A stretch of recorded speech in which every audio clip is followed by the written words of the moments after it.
भोसले और उदयन राजे भोसले जनसभा को संबोधित करेंगे।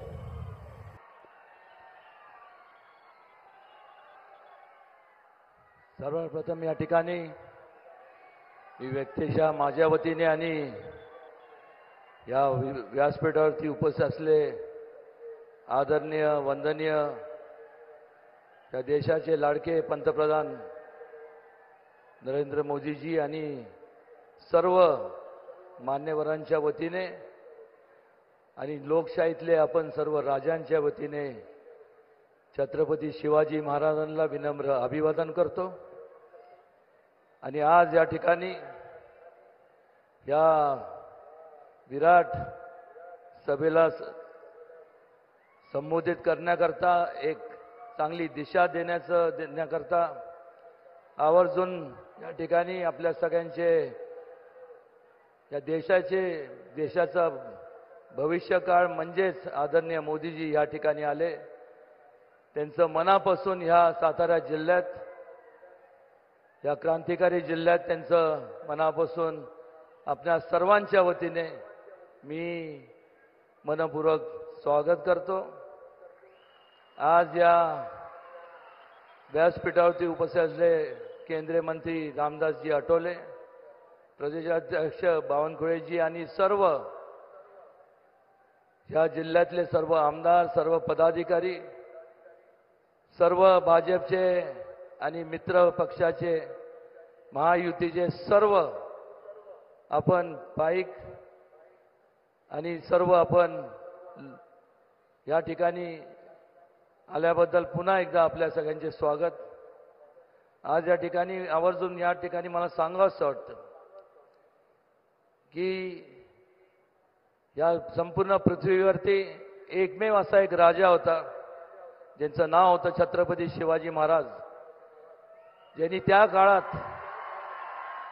काळात असे जो विचार दिला तो म्हणजे राज्यकारभारात लोकांचा सहभाग असला पाहिजे ही भूमिका त्यावेळेस त्यांनी घेतली आणि त्यातनंच लोकशाहीचा जन्म झाला।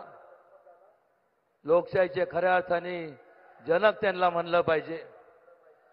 आणि छत्रपती शिवाजी महाराजांचे समतेचे लोक कल्याणचे जे विचार होते ते ह्या अगोदरच्या अनेक पंतप्रधानांनी फक्त घोषणा केल्या पण मात्र त्या कुठल्याही परिस्थितीत अंमलात आणल्या नाही। गेल्या 10 वर्षाचा जर कार्यकाळ जर पाहिला तर संपूर्ण छत्रपती शिवाजी महाराजांना अभिप्रेत असणारे जे काय विचार आहेत किंवा त्यांना अभिप्रेत असणारे जे काय संपूर्ण संकल्प आहे ते जर कोणी अस्तित्वात आणि वस्तुस्थितीत जर उतरवले असतील, मायक्रो प्लॅनिंग करून जे उतरवले असतील तर आदरणीय वंदनीय मोदीजींनी केले हे आवर्जून या ठिकाणी विनम्रपणे सांगावंसं वाटतं। त्या काळात भरपूर ज्या वेळेस स्वातंत्र्य मिळालं त्यावेळेस संपूर्ण देशभरात काँग्रेसचे केंद्रात काँग्रेसचं सरकार आणि वेगवेगळ्या राज्यात काँग्रेसचं सरकार होतं। फक्त दोन खासदार हे भारतीय जनता पक्षाचे होते, अटल बिहारी वाजपेयीजी आणि लालकृष्ण अडवाणीजी।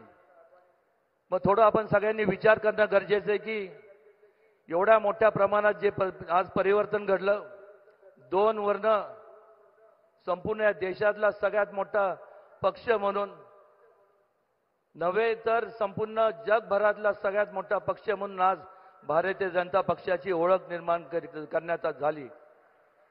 आणि हे एवढं परिवर्तन का घडलं तर त्या काळात फक्त पोकळ घोषणा झाल्या, गरिबी हटाओ देश बचाओ, जय जवान जय किसान। पण बारकाईने आपण जर विचार केले की या भूलथापांना त्यावेळेस फक्त त्याच्या दिल्या गेल्या त्या फक्त निवडणुकीच्या काळात मतपेटीद्वारे तुमचं मत मिळवण्याकरता दिल्या गेल्या।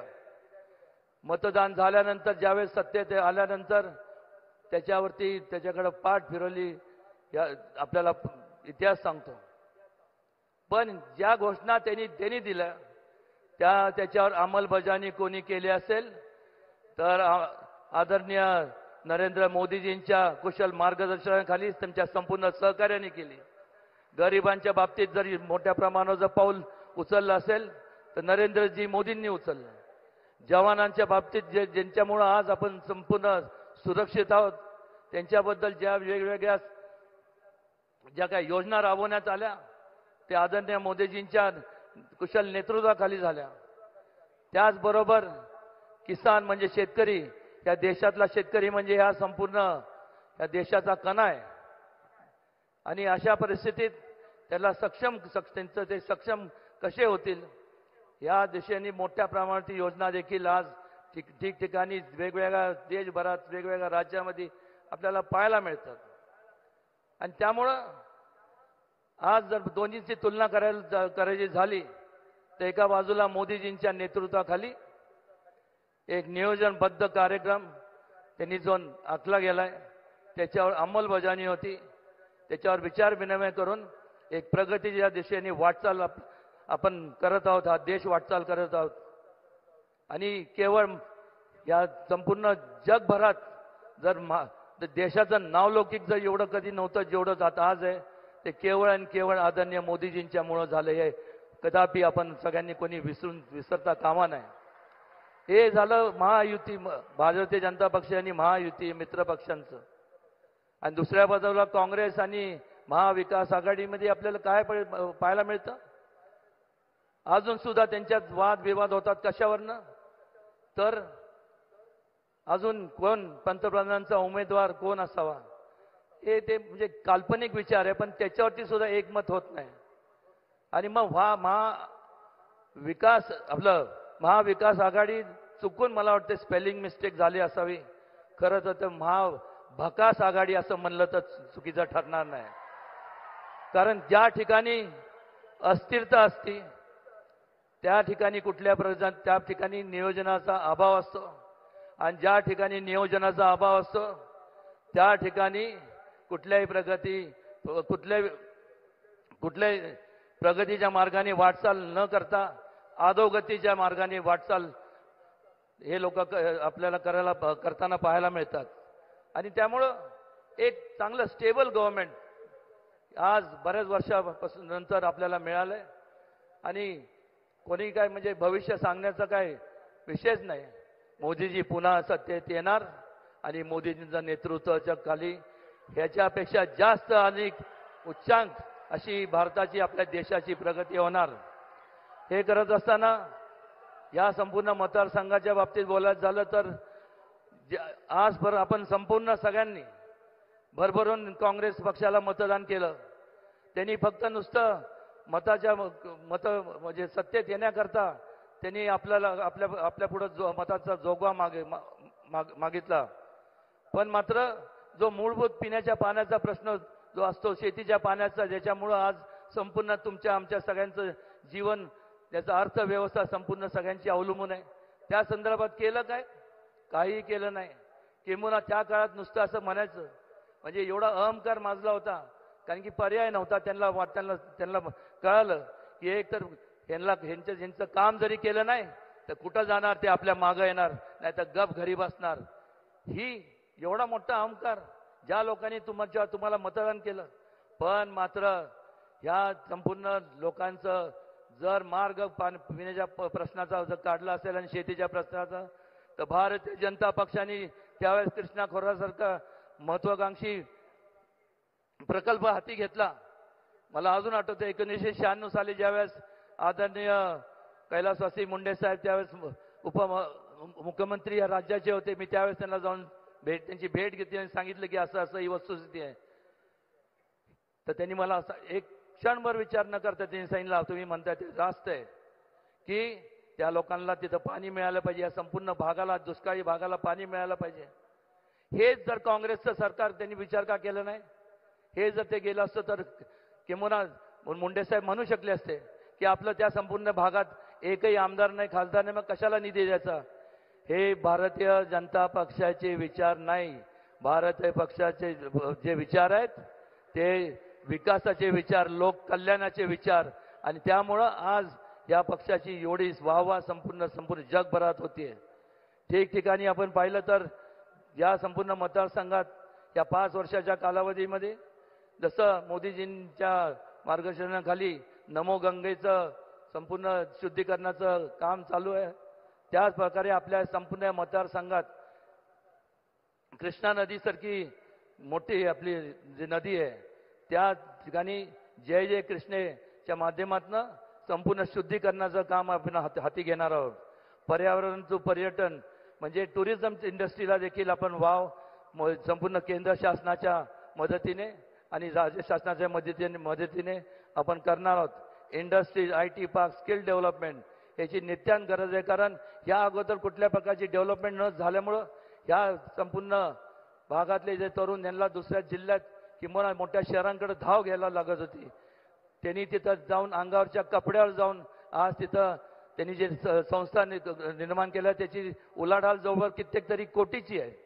आणि मग तिथं जाऊन जर करू शकत असतील, त्यांची कर्तबगार असतील, तर स्वतःच्या जन्मभूमीमध्ये तीच त्यांची कर्मभूमी असावी असा या हिशोबाने आपण संपूर्ण मोदीजींच्या मार्गदर्शनाखाली आपण हे सर्व करणार आहोत. त्याचबरोबर जसं बुद्ध सर्किट आहे तसं मागं सुद्धा आम्ही मोदीजींना विनंती केली होती की एक स्वराज्य सर्किट या ठिकाणी व्हावं, जेणेकरून ज्या संपूर्ण 3 त्यावेळेसच्या छत्रपती शिवाजी महाराजांच्या किंवा मराठाच्या ज्या राजधानी होत्या राजगड, रायगड आणि सातारा, हे एक सर्किट त्यांच्यामुळं जास्तीत जास्त त्यांचे जे विचार आहेत छत्रपती शिवाजी महाराजांचे जे विचार आहेत ज्याच्यातनं असंख्य लोक प्रेरणा घेतात. भावी पिढीला, तरुण पिढीला चांगलं त्याच्यामुळं मार्गदर्शन होईल असंही या ठिकाणी आम्ही निर्माण करणार आहोत. ॲग्रो इंडस्ट्रीजवरती भर देणार आहोत.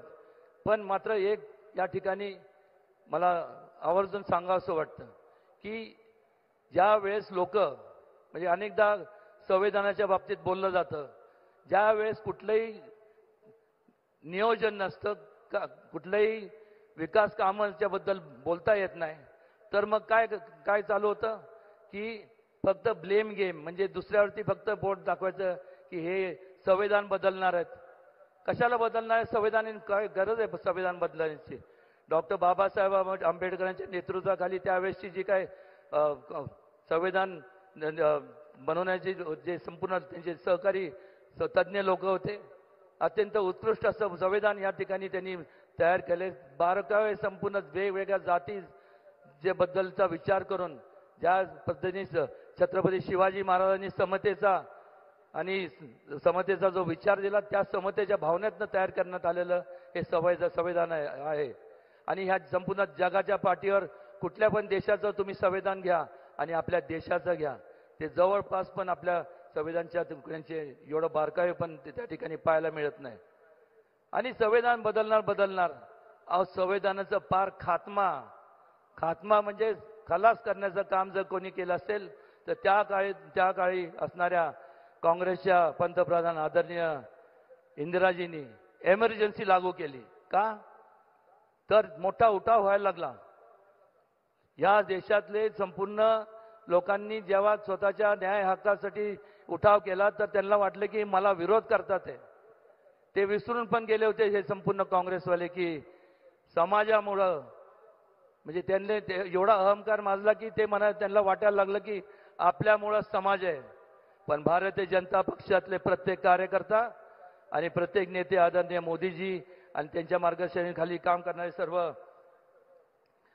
जे आहे ते संपूर्ण त्यांचं म्हणणं काय की आमच्यामुळं तुम्ही नाही आहात, तुमच्यामुळं आम्ही आहोत हे विनम्रपूर्वक आम्हाला सांगावंसं वाटतं.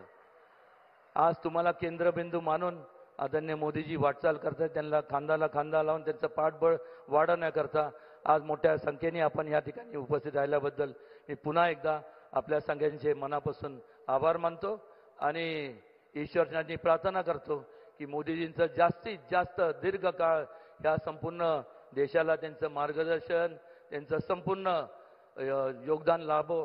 क्वचितच कधी असे म्हणजे खऱ्या अर्थाने म्हणजे जर एवढे बारकावे म्हणजे मी विचार करतो की दैविक शक्ती त्यांच्यात निश्चितपणे आहे. आणि नाहीतर मला सांगा एवढे बारकावे जे त्यांनी केले का ह्याच्या अगोदर त्यांचं काँग्रेस किंवा त्या इतर पक्षांचं हे काय विचार जखडून ठेवले होते का त्यांचा हात धरून ठेवला होता की त्यांनी सही करू नये चांगल्या म्हणजे चांगल्या प्रकारे लोकांच्या हिताच्या कामं करता, पण हे करू शकले नाही. आणि कारण हे मोदीजींच्या हस्तेच होणार होतं, हे आवर्जून या ठिकाणी सांगावंसं वाटतं. आणि जास्त आपला वेळ न घेता आपल्या सर्वांना मोदीजींचे विचार ऐकायचे, त्यामुळं मी आपल्या सगळ्यांची रजा घेतो. जय हिंद, जय महाराष्ट्र, जय शिवराय.